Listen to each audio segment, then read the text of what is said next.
People ask me, what was my aha moment? What made me change my perspective? And it's when I saw this. So a black person in the United States during the Jim Crow era faced second-class citizenship, disenfranchisement, barriers to voting, barriers to education, barriers to employment, and barriers to housing.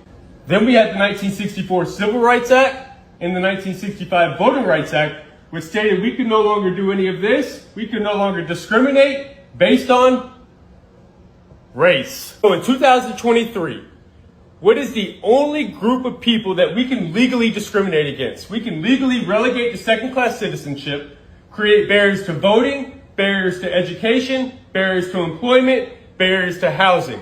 If you answered convicted felon, you are absolutely correct. In 2023, a convicted felon is the only group of people that we can legally do all this to.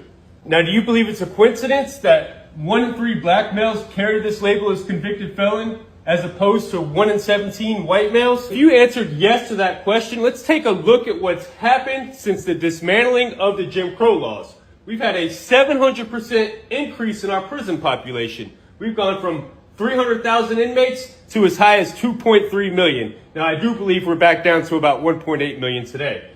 We had the law and order agenda, which was an increase in police spending and a decrease.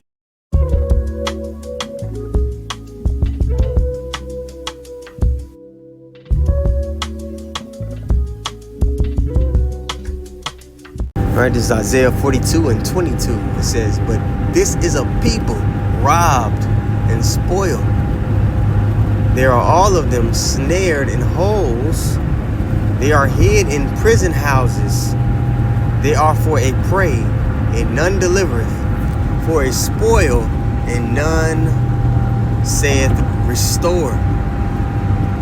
Shalom, this is your brother Wanadana, right? First and foremost, I want to give all praises to the Most High, Yahweh, Bahashem, Yahushai, Bahashem, B'Kahakwadash. I want to give double honors to apostles and the elders of Great Millstone. I want to say shalom to all the brothers and, of course, the few sisters who are pursuing this truth and sincerity. All right, may the blessing of election be upon your house. Now, in that clip I ran in the beginning, man, basically what he was explaining was, a big portion of the curses. That we will be put in a predicament that was impossible to claw back to sovereignty from. There's no avenue, carnally speaking, in which our people could claw back to sovereignty. Our identity is gone. There's no direct land that we could trace ourselves back to. They got the return to the year to return in Ghana. I think Nigeria does it too, but that's not, we were taken from the west coast of Africa. But our actual original heritage, going back to the whole, there's no way to claw back to that sovereignty. And the Lord put that curse upon us for our disobedience and for a sign and a wonder, an identifier as to who the people are today. Now, if we were to compare the state of the small hats and the state of the so-called Black, Latino, and Native American men, which group of these people would you say dominate the prison population? Well, a big portion of their nation is in the prison houses.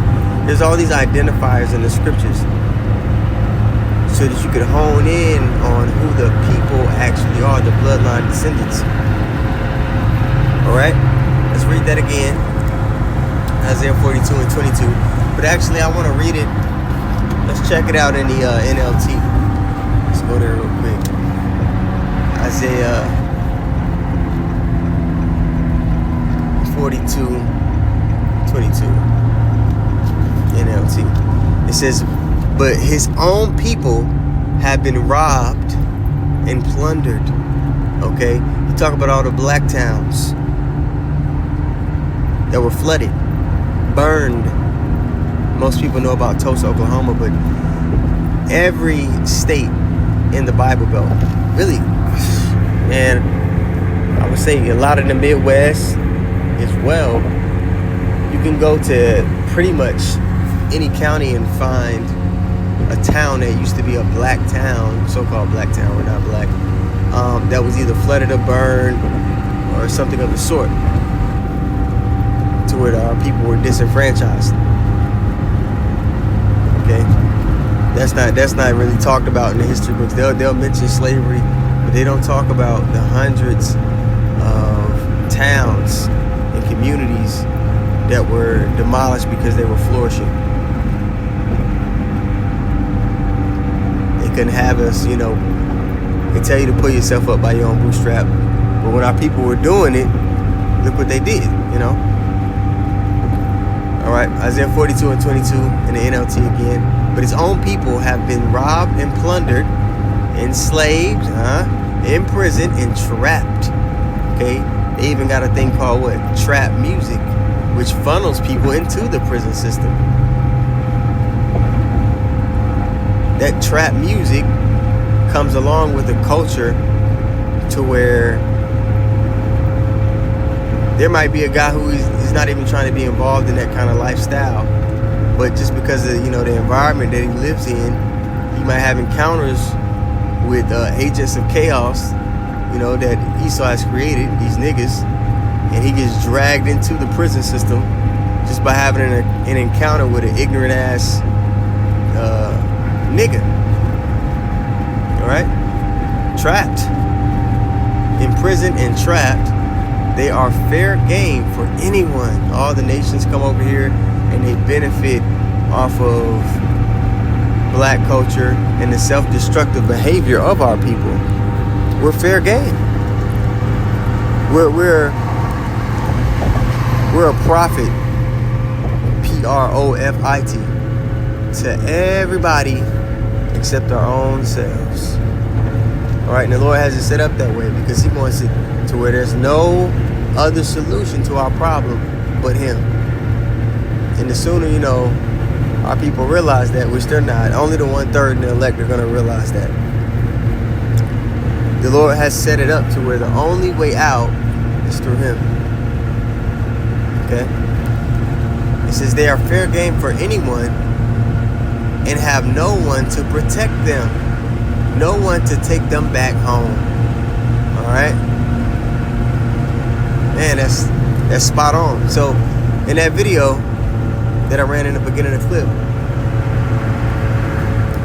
you know, a lot of that stuff is common knowledge. But when you realize, okay, these are the very same conditions that were prophesied to be on the children of Israel, that were foretold to be on the children of Israel, you have that aha moment, you know?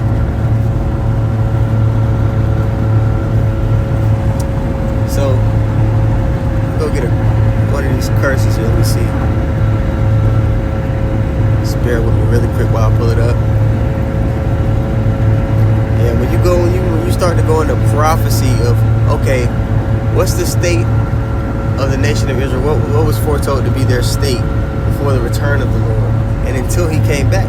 Because when you go to Revelation 22 and 3, it tells you, and then there shall be no more curse. But that's when the kingdom of heaven is being set up.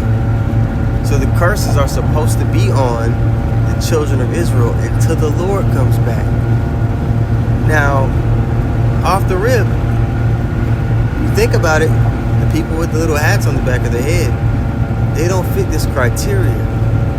So either the Lord is lying, which we know the scriptures say He is not a man that He should lie, or they're lying. So you tell me. All right, this is Deuteronomy 28.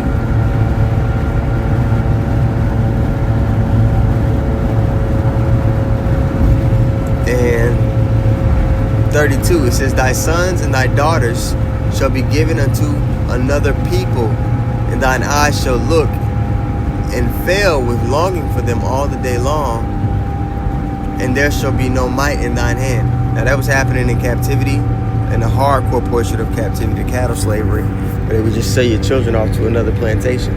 But that happens even up until this day. There's a $100 billion pizza ring going on all around the world, and you know the predominant portion of those children that go missing every year are Israelite children, okay? They just was deporting, you know, parents and children recently. Still are. A couple years back, you had the kids in the cages on the border during the Biden administration. All these curses, all of them, are still rolling and in effect in one shape or fashion, okay? We are indeed the people that the Lord has the covenants, and I say covenants with an S, has the covenants with, okay? And again, you know, for those who are new, has nothing to do with skin complexion, but the bulk of the nation of Israel are gonna look like the so-called Black, Latino, and Native Americans. Don't get it twisted. But anybody who the fullness of the gospel resonates with their spirit, it doesn't matter what they look like, if this truth resonates with their spirit and they actually walk in it, it's because they go back to that seed line. Alright, so I wanted to share that clip with you all, man. I want to give all praises once more to Yahweh, Bahashem, Yahushai, Bahashem, Wadash. I want to give double lines to the apostles and the elders of Great Millstone. I want to say shalom to all the brothers and, of course, a few sisters who are pursuing this truth in sincerity. All right, may the blessing of election be upon your house. Shalom.